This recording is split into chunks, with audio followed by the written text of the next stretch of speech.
Kita langsung dari RTM Sarawak bersama Damai Cassandra Manca. Silakan.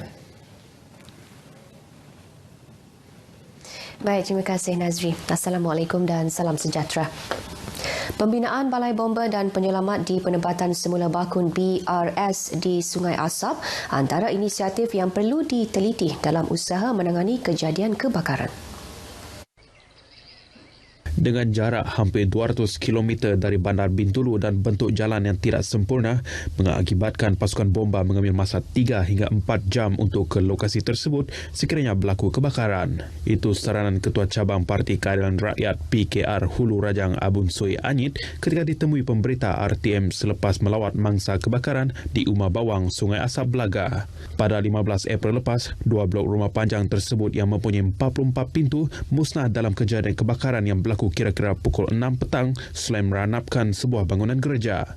499 penduduk hilang tempat tinggal akibat kejadian itu, manakala seorang warga emas 70 tahun melecur separuh badan dan kini masih dirawat di Hospital Bintulu. Oleh bagaimanapun kami merayulah, kami minta supaya balai bomba yang besar dibina iaitu kelas C, bukan kelas E. Yang sebab apabila kelas E ini memang dia tak mampu memadam api sekiranya rumah panjang yang besar itu dibakar api. Jadi ini harapan kami dan kami yakin pada kerajaan yang hari ini yang akan mengambil berat perkara ini dan kami harap ini dipercepatkan ya dalam waktu yang terdekat supaya penduduk di sini selalunya tidak mengeluh lagi. Ujar Abun lagi, penduduk di BRS Sungai Asap sudah berkorban demi pembinaan empangan hidroelektrik Bakun, maka adalah wajar kerajaan memikirkan tentang keselamatan dan keselesaan masyarakat orang Ulu itu.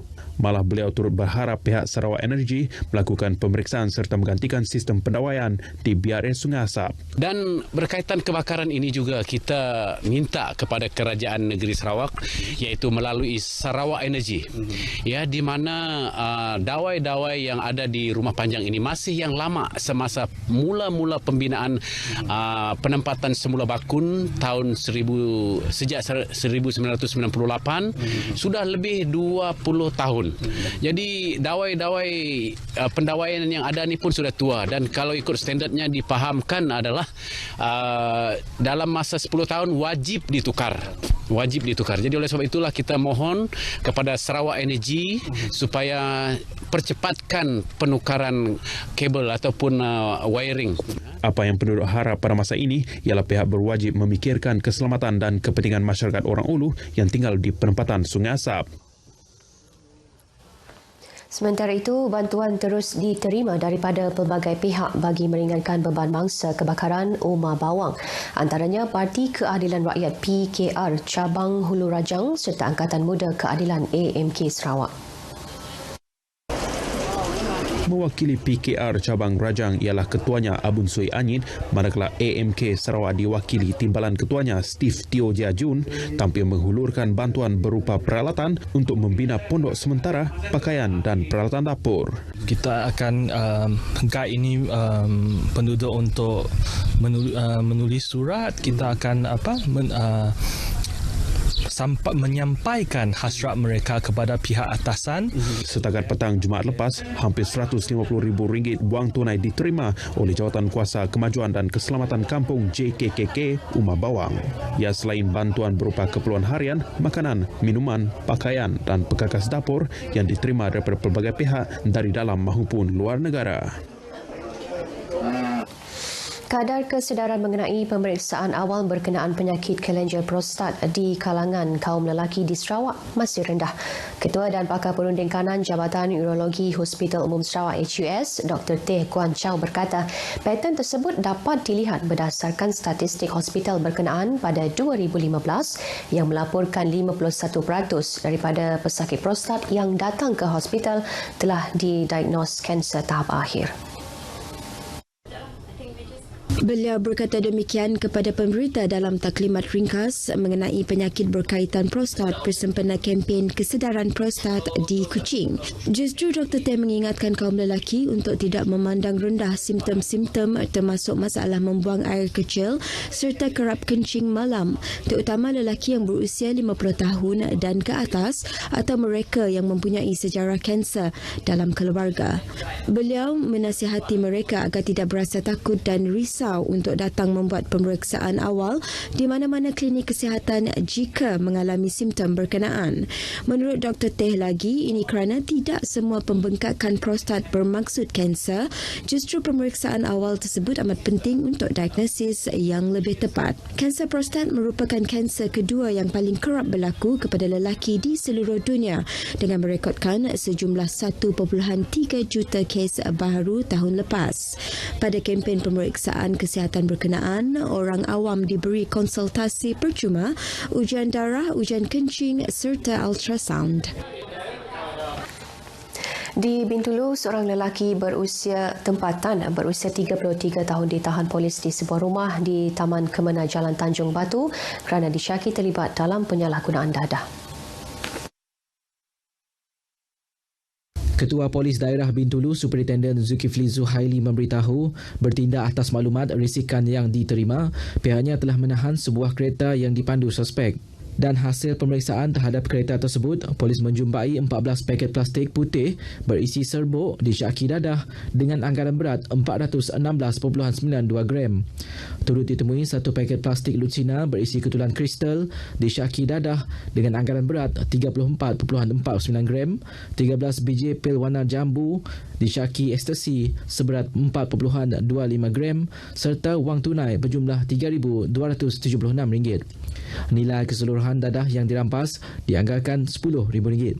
Superintendent Zulkifli menambah, hasil ujian saringan awal air kencing mendapati suspek turut positif dadah jenis amfetamin dan metapetamin. Superintendent Zulkifli Zuhaili memberitahu demikian kepada pemberita di Bintulu. Jabatan Perkhidmatan Awam JPA sedang mencari pesara kerajaan yang menjangkau umur 100 tahun di seluruh negara. Di Sarawak, JPA telah menemui pesara Ojen bin Leman yang mencecah umur 100 di kediamannya di Jalan Lumba Kuda di Padungan Kuching.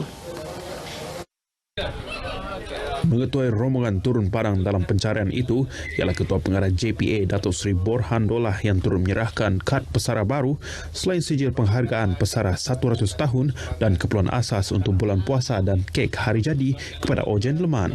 Lahir pada 13 April 1919, Ojen mula berkhidmat dengan kerajaan pada tahun 1951 sebagai operator loji di Majlis Pembandaran Kuching KMC sebelum bersara wajib pada 1 Januari 1975. Beliau sebelum itu pernah bekerja di berbagai agensi dan jawatan termasuk sebagai pemandu sewaktu zaman pendudukan Jepun semasa Perang Dunia Kedua. Terdahulu, Datuk Seri Borhan turut melawat seorang balu pesara yang sedang uzur, Aisyah Muhammad Malbani, 93 tahun dan merupakan penerima pension arwah suami Sepet bin Cher yang telah bersara wajib 1998 dan meninggal dunia pada 16 Julai 1998. Sebanyak 213 lot kediaman bakal disediakan kepada penduduk Kampung Maludam melalui pelaksanaan projek Skim Pembesaran Kampung Maludam Fasa 1. Ketika ini, kerja-kerja naik taraf tapak di kawasan seluas 63 hektar sedang dilakukan dan dijangka siap pada April tahun depan. Dengan kos keseluruhan berjumlah 16.4 juta ringgit, antara skop pembinaan projek termasuklah tambakan tanah bagi lot kediaman, penyediaan jalan berturap dan pembinaan sistem peparitan konkrit. Ia juga akan menjadi sebuah penempatan yang tersusun dan selesa melalui penyediaan keperluan asas iaitu bekalan air dan elektrik. Satu lagi projek skim pembesaran kampung yang sedang dilaksana adalah bagi Kampung Hilir Baru Maludam membabitkan 55 lot kediaman. Selain dua projek tersebut, sebuah masjid baru juga bakal dibina di Maludam membabitkan kos RM5 juta. Terletak berhampiran skim pembesaran Kampung Maludam Fasa 1. Masjid itu nanti akan dapat menampung kira-kira 1,000 jemaah. Walau bagaimanapun, Bagaimanapun, tambahan dana kira-kira RM4 juta diperlukan bagi melengkapi masjid baru itu nanti dengan beberapa kemudahan seperti ruang solat, tempat letak kereta, ruang aktiviti dan pagar. Majlis pecah tanah bagi projek pembinaan Masjid Baharu Maludam dan skim pembelasaran kampung Maludam Fasa 1 telah disempurnakan semalam di Maludam. Penganjuran Karnival Belia Limbang 2019 merupakan pendekatan terbaik untuk melibatkan belia dalam pelbagai aktiviti sepanjang berlangsungnya karnival tersebut selama 3 hari bermula 19 April lepas di Lapangan Terbang Lama Limbang.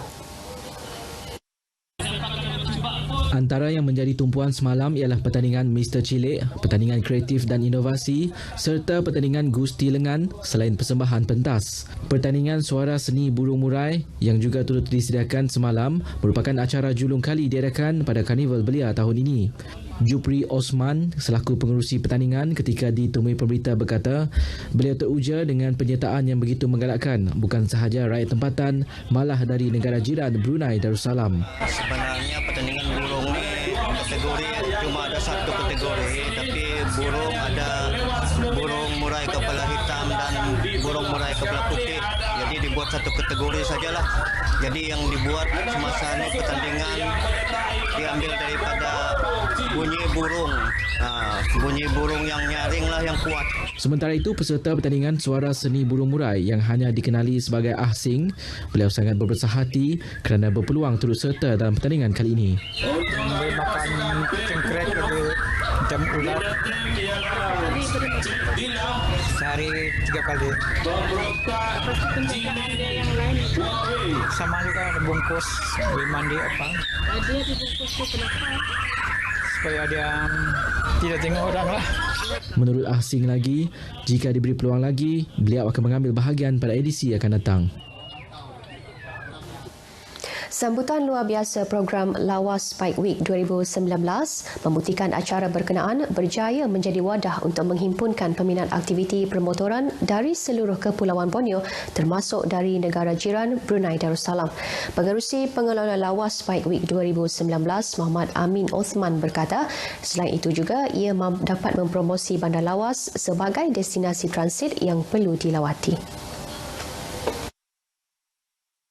Objektif program kami adalah untuk memperkenalkan Lawas sebagai salah satu destination transit yang kalau dari Sabah ke Kuching ataupun dari Sabah ke Brunei ke Sabah dan memperkenalkan Lawas kepada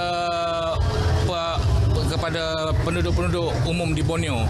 Ditemui pemberita ketika menghadiri acara itu di Lawas, beliau berkata program itu tidak hanya memfokus sukan pemotoran semata-mata, sebaliknya diisi dengan aktiviti kebajikan seperti charity ride dan penyampaian sumbangan kepada kampung terpilih di kawasan Lawas. Rata-rata peserta yang ditemui menyambut baik acara tersebut. Kami klub dari Saluk-Saluk Brotherhood Labuan datang ke Lawas Bike Week semata-mata untuk memeriahkan program ini. Pastinya yang terbaik dan harus diteruskan di masa akan datang. Terima kasih. Ya, bagi kami program ini bukan untuk menunjukkan bahawa sukan permotoran adalah satu sukan yang berbahaya. Tidak sebenarnya. Ia salah satu sukan yang boleh menerapkan disiplin, talian persaudaraan atau kita panggil brotherhood dan juga kenalan-kenalan dari seluruh Borneo. Mencuri tumpuan pada acara itu, seorang penunggang motosikal wanita dari Tawau, Sabah, Malinda Nathaniel, 48 tahun, antara yang teruja menyertai Lawas Bike Week. Baginya, jantina dan umur tidak menghalang minatnya untuk menunggang motosikal berkuasa tinggi. Memandangkan Lawas berada di pertengahan antara Sarawak, Brunei dan Sabah, ianya baiklah untuk kami sebagai rider yang di Borneo untuk berkumpul dan jumpa kawan-kawan sekali lah di sini. Penyertaan Lawas Bike Week 2019 disertai lebih 800 peserta dari Sarawak, Sabah, wilayah Persekutuan Labuan dan Brunei Darussalam. Baik, saudara, setakat ini dahulu sumbangan berita dari Sarawak untuk N7 pagi ini dan untuk berita seterusnya kembali kepada Nazri di Angkasa Puri. Silakan.